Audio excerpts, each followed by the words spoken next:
mnogo puta i čuli u stvarnoj praksi, kad kaže dete, pa dobro, šta sad, završim školu, odem na fakultet, završim fakultet, zaposlim se, imam dobar posao, imam porodicu, decu i na kraju pomremo svi.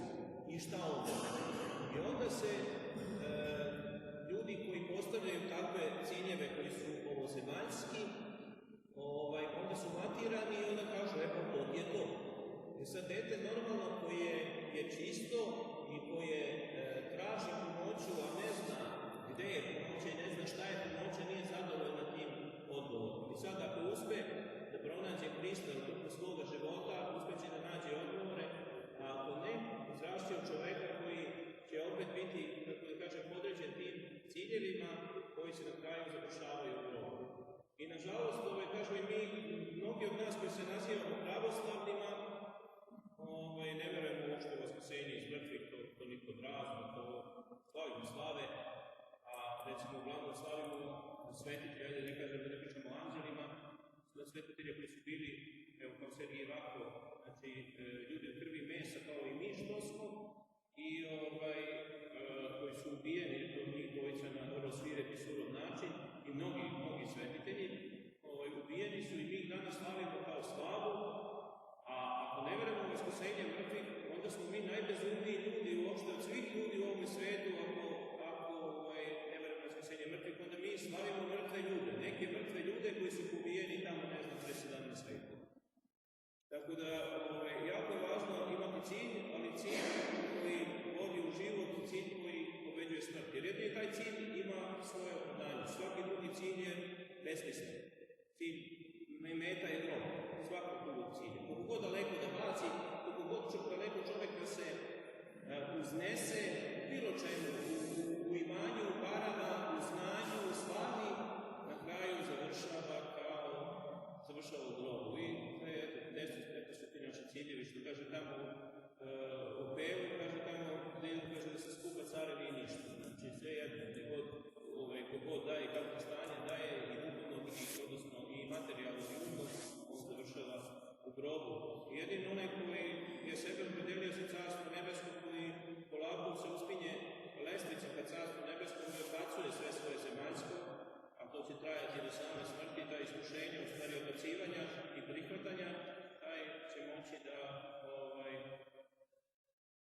računa na carstvo nebesko i na cilj, da je cilj ispunjen, onaj koji nam je Bog postavio, a to je zajednica sa njim, sjedinja sa desne strane i Boga i Oca i večna ljubav i večna radost, večna zajednica sa našim Bogom i sa jednim drugima, naravno da ne zaboravimo jedni druge, jer šta će nam zajednica, apostol Pavle tamo govori da toliko je volao svoje pastor i svoje prijatelje, da je Boga molio da njegov odluči od carstva nebeskoga, jer neće bez njih, znači da njih Gospod pomiluje i da ih uvedu u carstvo nebesko, da ne trebamo carstvo nebesko bez njih, hoće sa njim u zajednici ljubavi.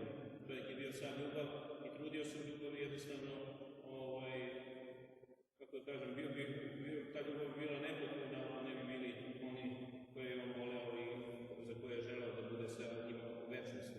Evo danas Sveti Sergij i Rako, oni su imali, kako da kažem, kao što i mi imamo tokom naših života razne nepristojne ponude. Evo nepristojne ponude koji ih je mučio tamo Antioh, kažu da oni su bili dobri, oni su se poznavali, kako se družili u nekom periodu i oni su utigao do visokog položaja u rimskoj vojsci, ali uz njihovu pomoć, jer su ga oni priporučili.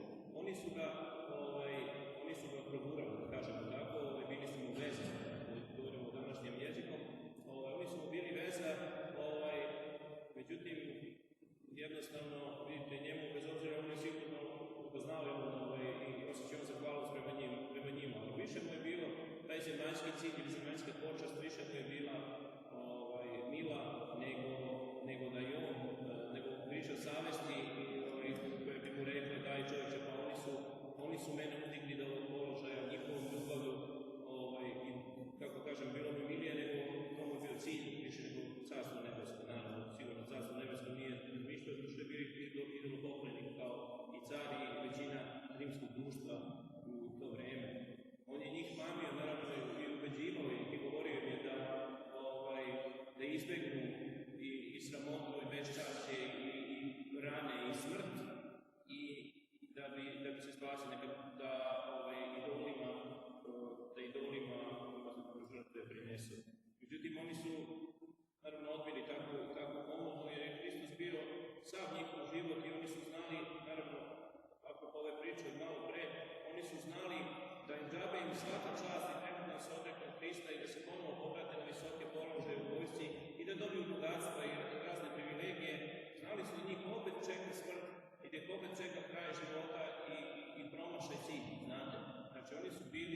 privremeno, apostol ustima se samo odreci, kaže, nemoj.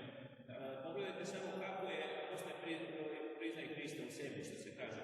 Pogledajte sami, recimo, kada u našim borbama imamo svako sa samim sobom, kada se udubimo u grehe raznorazne i ne želimo prosto se čupamo, nego se prepustimo talasu greha, to je u stvari odricanje od Hrista, znate, jer ispovedanje Hrista je u stvari čuvanje zapovesti njegove. A kada se pustimo niz reku greha, pogledajte samo u kakvom stanju se mi nalazimo. Kako je to duhovno stanje? To je duhovno stanje pakla, koje je neizdrživo posle dužeg vremena. Znate i sami, dolazite na ispovest, dolazite na razgovore, kaže nije mi dobro. Nije mi dobro, a to je upravo zbog toga, zbog kontinuiteta greha koji ne popravljamo, mi se nalazimo u takvim stanjima. I sad naravno, Sergij i Vaka su vodili strašnu borbu sa samim sobom s polja što mi čitamo o njima, oni su kao i svi mi imali borbe svoje, a posebno zamislite kako ne za božačkom društvu i upazite u smrtnim opasnostima u kojima su se nalazili. Ali su znali da je njihov cilj raj, a ne pakao. I jednostavno nisu želeli, pa ni taj privremeni, ni mali pakao, jer da se odreknu Gospoda sloga, da se odreknu ljubavi njegove. Jednostavno, položili su svu nadu na njega, kao što kaže današnje evanđelje, oni nisu smišljali napred šta će reći, nego su se popustili blagodati Božje koje njima dala snagu da je greh i ko zna kakve dijaloge su vodili i nadmudrivali te ljude koji su ih učili. Mi često puta se plašimo baš zbog toga, zato što kad nam dođu neke neizvesne situacije ili teške situacije za nas, mi već unapred gledamo kakve nas sankcije čekaju, kakvi problemi nas čekaju, mi se uplašimo avansno, umjesto da se prepustimo Bogu Božjoj i da se pouzdamo u Boga i da će nas Bog izbaviti, kaže evanđelje danas, ni dlaka zlava vaše neće spavati. To je upravo, da se ne plašimo avansno, da se ne plašimo napred šta će se desiti, kako će kako Bog će nas čuvati i Bog će nam dati snagu. To treba da trpimo i da stradamo, da se uzdamo u njega, da nam on da snage da trpimo i stradamo. Inače, ako se budemo uzdali u sebe, Božno, mi ćemo da propadnemo. Čim dođe javno jače iskušenje, mi ćemo se uplašiti i otpašćemo. Znači, da svu svoju nadu položimo na Gospoda, kao što su evo današnji svetitelji koje praznujemo, Sergij i Vaka položili na Gospoda svoga. I na kraju tamo njihovim žiteljima i objašnjava i govori, kaže, izmučeni, izmrcvareni, i razdrobljeni, izbodeni, isečeni, kaže, tamo kod Vakha, kaže, došao angel, uzeo njegovu dušu i odneo u raj, pa posle kad je, kaže, ubije Sergije, kaže, duša njegova prenodlete Hristu naručje. I opet Hristu i opet je živa. Znači, ne mogu stihe ovoga sveta, ne mogu zla ovoga sveta da naude nekome koji je vezan za Hrista.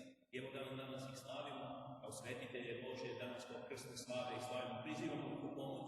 Oni se javljaju, što je za pravoslavnog hrišćana jedna najnormalnija stvar, da je svetitelj živ i da mu kažeš, ne znam, sveti Nikolaj, ili onaj sveti Georgije, pomozi mi, iako je on umro pre 17 vekova. On živ je čovječe zato što je u Bogu. I hrišćanin time živi. Hrišćanin živi nadlogičnom logikom i ne logikom ovoga sveta živi. Ovaj svet ne može da razume našu logiku. Svet misli da mi nismo normalni. Da se mi razumemo. I većina naših parohijana misli da mi nismo normalni. Kada uđemo malo veću dubinu, znate, kad se ne poprcamo po plićaku, nego malo veću dubinu, da kažemo, da će Bog srećeš, Bog najmilijeg bio dobar čovjek ovako nakon. I mi se neki čak ispovedaju nama, kad se malo zbližimo, kažu, nismo mislili da vi niste normalni kad ste nama to pričali. I ne očekujemo i ne ljutimo se, nego hoćemo da kažemo, želimo kao i apostol Pavle, da i oni sa nama osjete tu slabost, blagodati Božje, zajednice sa Hristom, zajednice jedni sa drugima, da uđemo u carstvo nebesko. To ne može čoveku da objasni što čovek ne uđe u dubinu, čovjek ne zaroni u zagrlje Hrista i u blagodat Hrista, to je nemoguće da čovjek osjeti. I da prizovemo sve našu braću i sestre, jer mi bi se time radovali, oni bi se spasavali i olakšali bi svoje muke, a muče se ljudi u ovom životu, budemo realni. Muče se ljudi, bez Hrista je sve mučenje. Sve bez Hrista mučenje, sve bez Hrista beznađe, sve bez Hrista smrti. A mi Hrista imamo. Šta ćemo više? Sad ćemo se biti često. Sad ćemo da ga jedemo, da ga pijemo, da se sjedimo s njim. Pazite kakva je ljubav, kakva milost Božja koja nam se daje. Da ga jedemo, da ga pijemo na svakoj liturgiji. Ovakvi kakvi jesmo. A ispovedamo svoju grešnost, a on nas miluje, grli i prihvata i izjedini se. Tako je to da ne dođe više. Molitvama Prestovačice naše Bogorodice, svetih mučenika Sergija i Vaka, naših otaca, za razdanje oca Živka i sve braće naše sveštenika, arhijereja, naše Justina, da nas Gospod pomiluje, da nam da zajednicu ljubavi, da oprostimo jednim drugima, da nosimo teškoće jednim drugim, da se mirimo ako se zavadimo i da ulazimo u carstvo nebesko. Carstvo Božje, uđemo svi zajedno, da se radujemo i večno